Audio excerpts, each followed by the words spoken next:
Hello. We'll see how this live stream will go.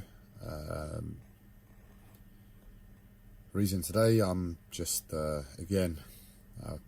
You've seen if you've been watching any of the videos, troubled times of late, and when things are troubled for me, given my autism, I don't prefer to be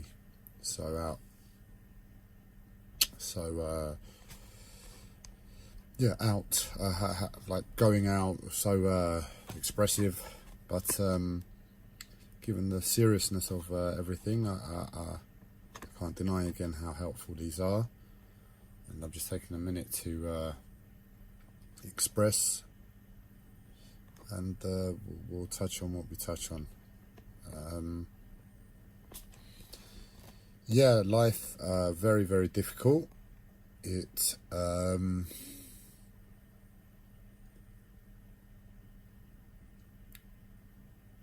There's been more stressful times in my life, but on a whole, in terms of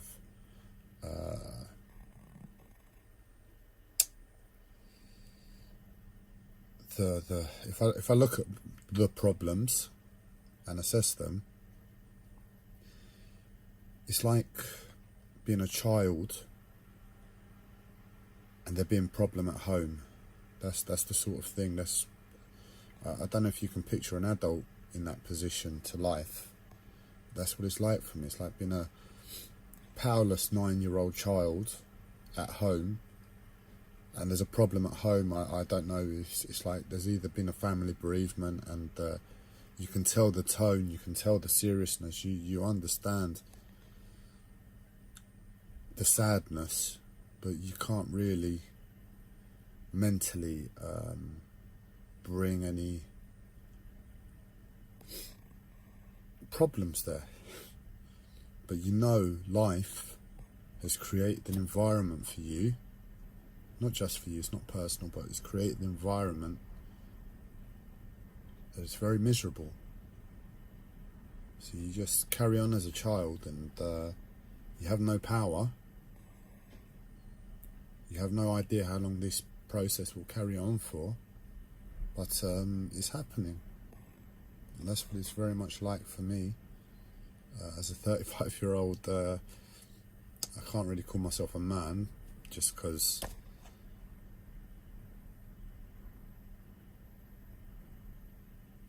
I'm so wild in my nature, if I'm honest. Take that child element again, and I appreciate most men. What it means to be a man in this world is you work, you have responsibilities, you have all of these things, and that's not there for me. So I might as well be a child in a man's body. But I know how to pretend. I know how to work when I have to. I know how to be responsible. But those things aren't in any way in check. My mental health spirituality has shown me a new means to communicate. So this has been an exploration process, it's been a healing process, it's been a shameful mess of me and the words and the language that come out my mouth. It's been disgraceful. It's been very shameful. Who would in their right mind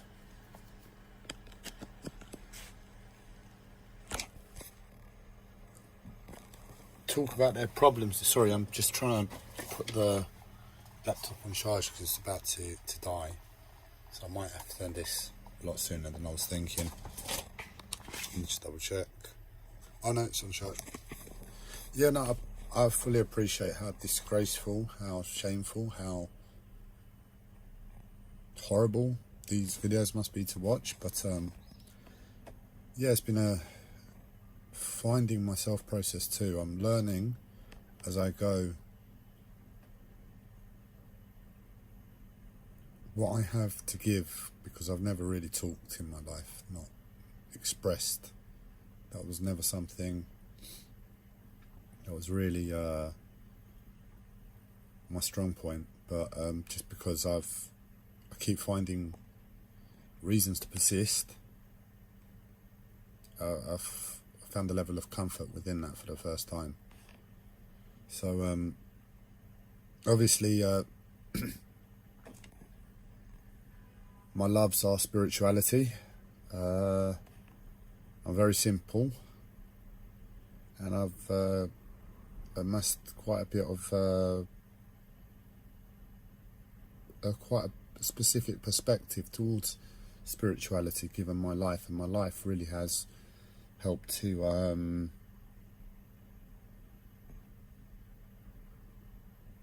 mould that. And I appreciate most people don't have that experience where they're allowed to be men and I'm not, for instance. So this love is what I've my mind is programmed to just reference as a viewpoint to the world, and it allows me to, I don't know, I think look at things differently and share that. And I'm realising, as I've been talking over the past year, complaining, shouting, moaning, it's like a picture's being formed of my relationship in terms of me as a mentally ill patient, me as someone who loves spirituality and is has a grounding. I'd never thought it before. That's the thing. That's what I mean. Up until these videos began, because I never talked about it, I didn't realise I actually had a grounding to a certain extent in spirituality. And now I'm speaking about it and I've got something to share. And with spirituality comes health. And health, I believe, is the reason, the missing link between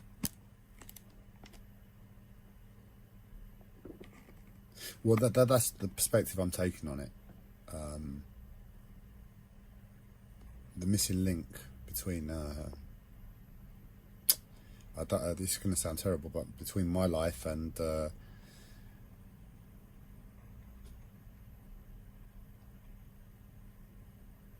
look, well, what I'm trying to get at is I see the spirituality in you. I see the spirituality in people.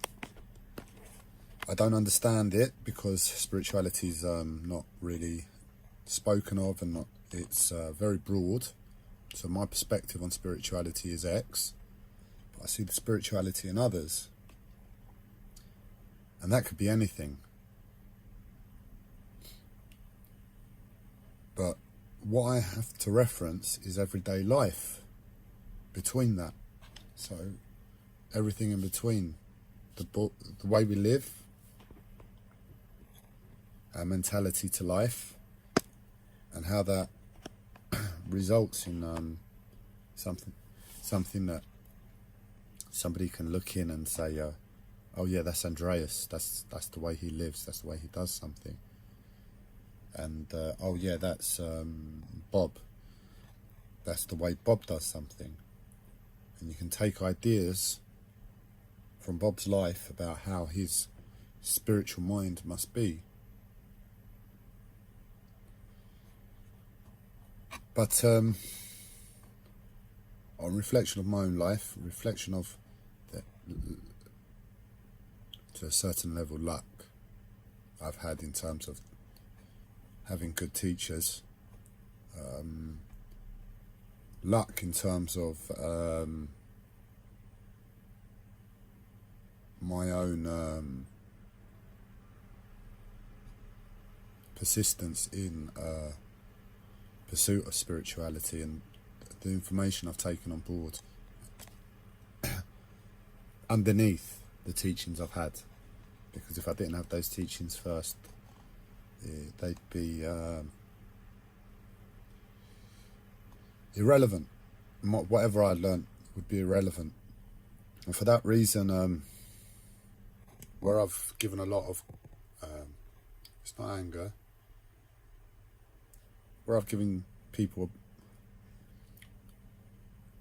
where on the videos over the past year I've given a bollocking to a certain extent to people who watch, and that must be confusing. Well, that's the realization. I've realized that the difference is the input I've had in terms of spirituality. And going forward, to keep these videos practical always, because I don't know how to just, it's been so long since I've just been relaxed enough to talk about anything for no reason and for fun. And I'm autistic, and I talk about, I live practically, so everything that comes out my mouth, even though it doesn't seem like it, is practical. So I'm going to keep that element in mind going forward, and that is health. Health is where I'm going to be, health is where I believe life has shown me this is the way, the means to communicate.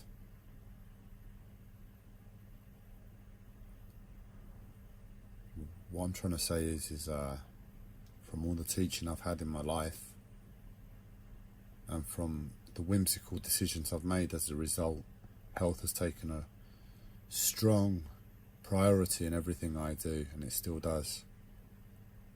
It's so important to me. It's like, if you imagine my mental health takes up 50% of my life, I would then easily allocate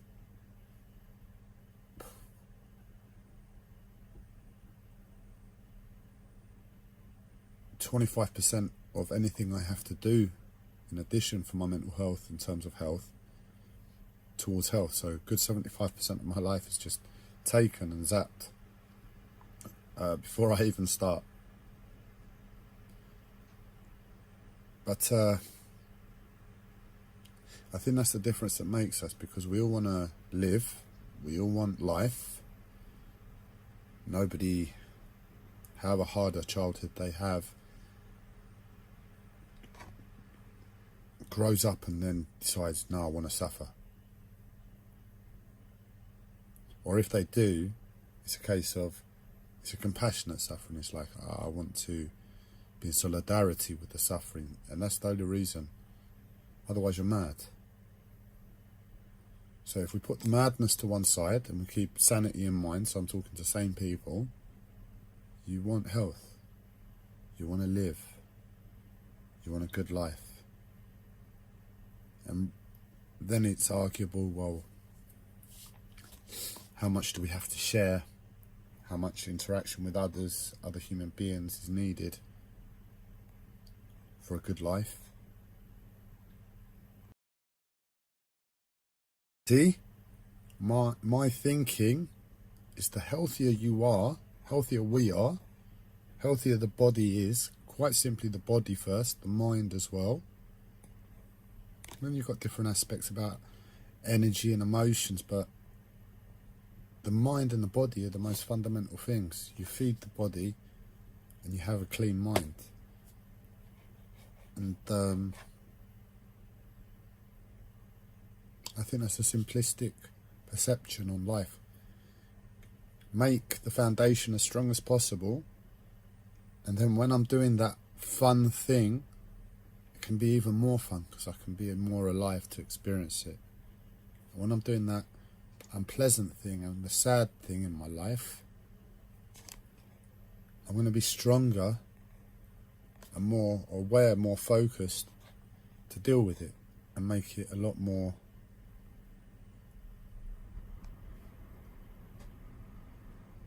or less of a struggle, less challenging than it has to be. That's just common sense, no? So on that common sense viewpoint, I see the differences. I see the differences in my life, within my madness, within my mental health, how I address those issues, and how that allows me to live with whatever's left over. I see the pressures on my life, and I see my life as a whole.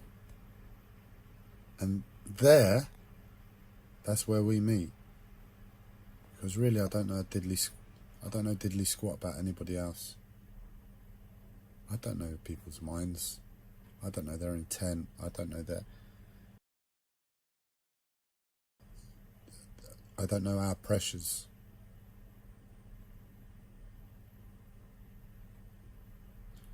So I look at life first, and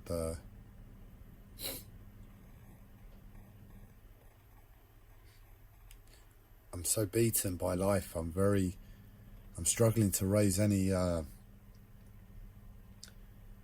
statement that holds any level of stance, any level of contradiction or risk of being put down, because I don't have the willpower, given my weakness. But I'm going to push myself to say this, and that is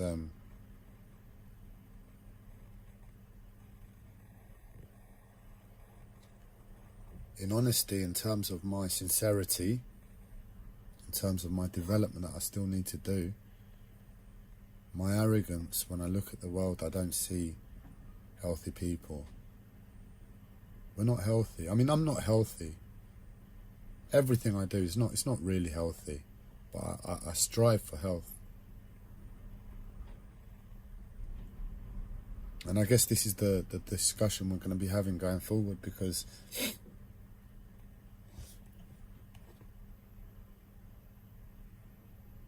and this might be my autism adding to it, because I get really panicked, and I'll explain what, but I get really panicked. I get almost panic attacks when I look at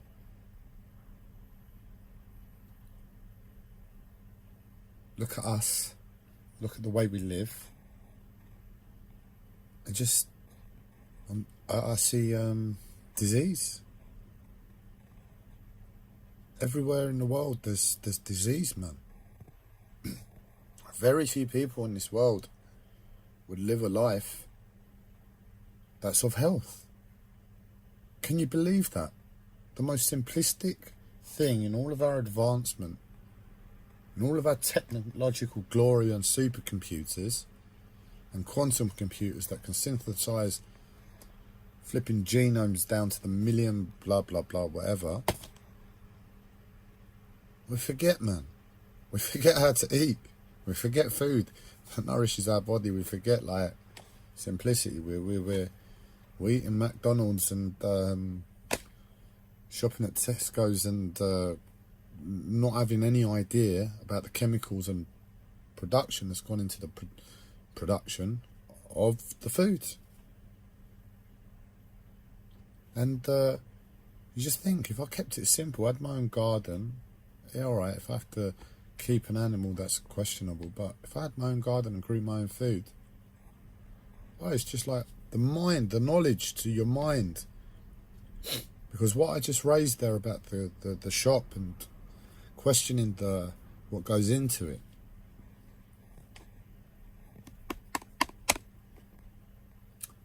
it's reflective of the world we live in. You have to look at the world as a whole and ask, is the world there for the good of the people? And I don't think it is. Some places you get little pockets, but as a whole it's not. And then you have to look at the corporations that put that food there in their first place, that have no interest in the good of the individual, unless it's like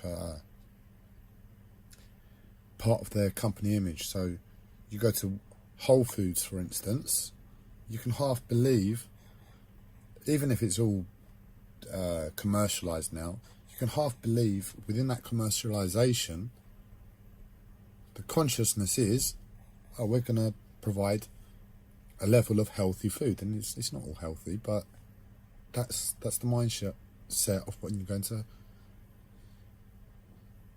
Whole Foods. You go into Tesco's, it's huge. products from all over the world. We just want to make money. I don't have any reassurance that there's life force in that food. But I still persist. I have a mindset of how I've adapted to put that all in place. So I think this is where I'm going to start addressing my peculiarities as Andreas, because I've got loads. I'm the way my autism has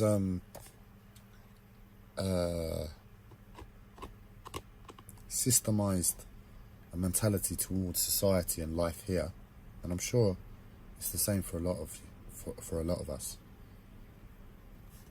But there's reasons why, and those reasons make me look really weird, make me look wild, make me look out of control, make me look contradictory to the words that I speak. But it's more than that. It's not just the words that come out of my mouth and my life. It's more a case of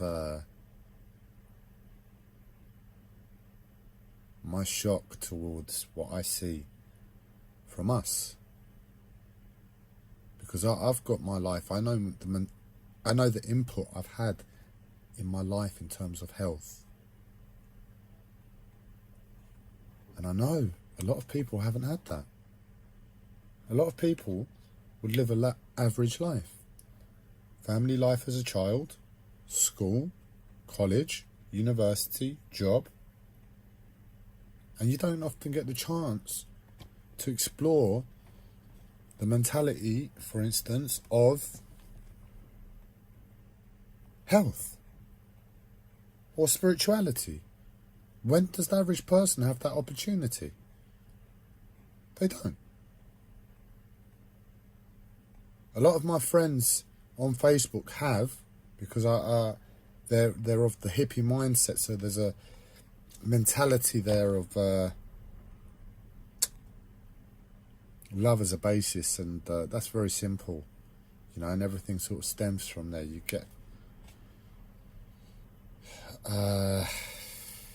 get a perception towards life, and when you have that perception, you really want to feed that, because life is very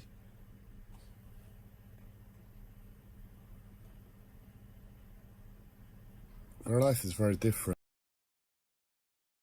at least to me, when that mindset isn't there, and you have to function first before you have to think about lightness and love and the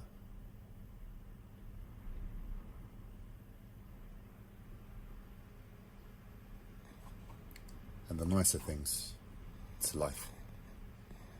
What I'm trying to get at is looking at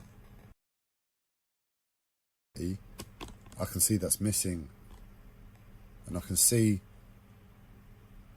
the things that I have to give a lot of energy to find any form of health within, like my diet, like shopping at Tesco.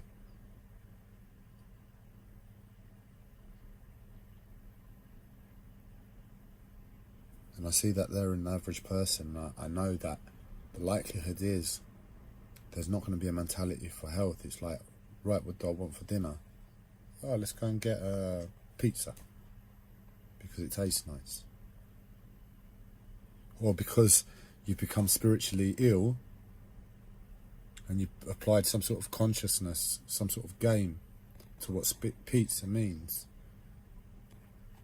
See, this is what my mind thinks. I can't understand how the average person's body deals with that food going into them on a daily basis to nourish them, to nourish their soul, for them to function, for them to live, and for them to cope. So these are the things that I'm going to be addressing going forward. Health. I think that's where my means of communication, when I'll get an opportunity, and I'm not just complaining, to communicate through.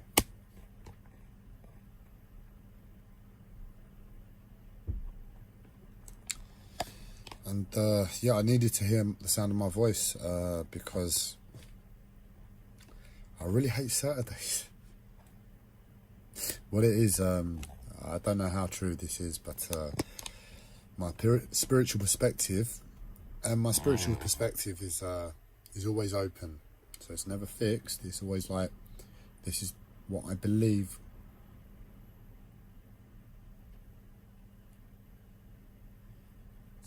is taking place. And when I look at Saturdays, it's like the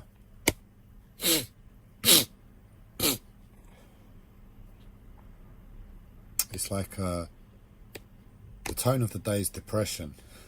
It's like we've worked hard all week. Oh, we can rest, but in that rest, it's like we've just been slave labour all week. And in truth, you're not really resting. You're just taking a day to catch your breath in a true emotion of depression. And that's what I feel on Saturdays. And what often happens, what I see, is like you go back to your family and you spend time with your children. And when I see people on the streets with their child, and it's like they try to make the day as less depressing as possible. This is just my mindset. This is my eyes. This is what they see. And I totally admit that this could be totally inaccurate. It's not something I hold too much truth to. It's just given the repetitiveness of this circumstance, from this observation, I feel comfortable enough to share it.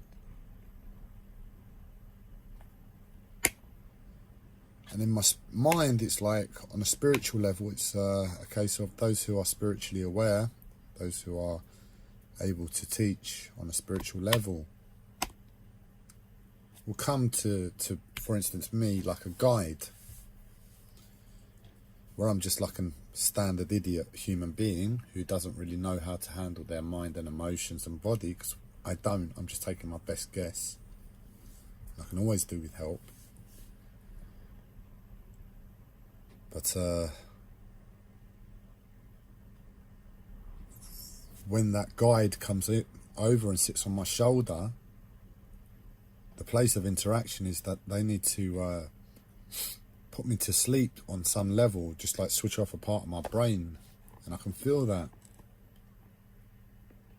And it kind of adds to the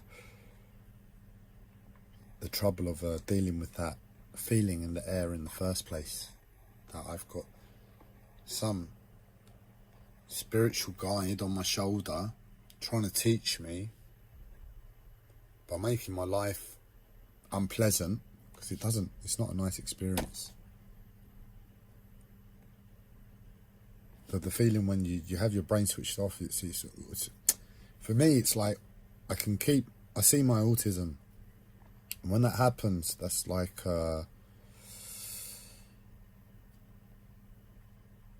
so with my autism, I have to be proactive. I see it, keep it in place. I know when to surrender to it, or I've got a plan. I know when to surrender to it and when to fight it.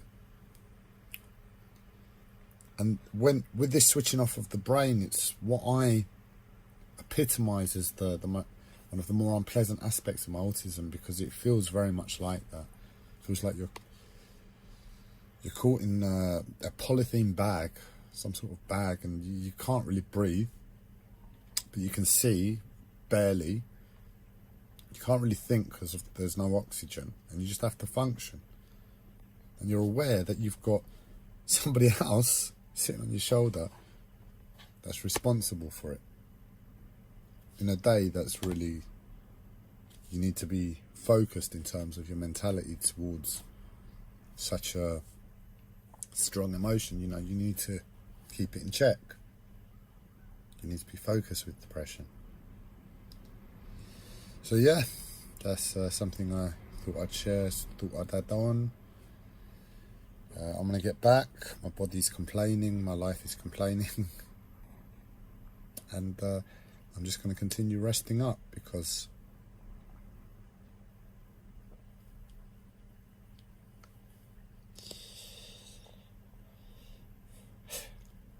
that's what life is asking me to do, when on the outside there's no way I can do that, but it's telling me, look, you just need to rest. Even if you've got all this troubles and stress in the world and you need to be getting on, I'm sorry, I'm going to beat you until you stop. And I've realised that, so I'm just resting up, waiting for the terror to get its mind together, realise that it's fucking insane. I'm talking about whoever's applying the terror. And get back on with the stresses of life and being proactive in creating a positive world.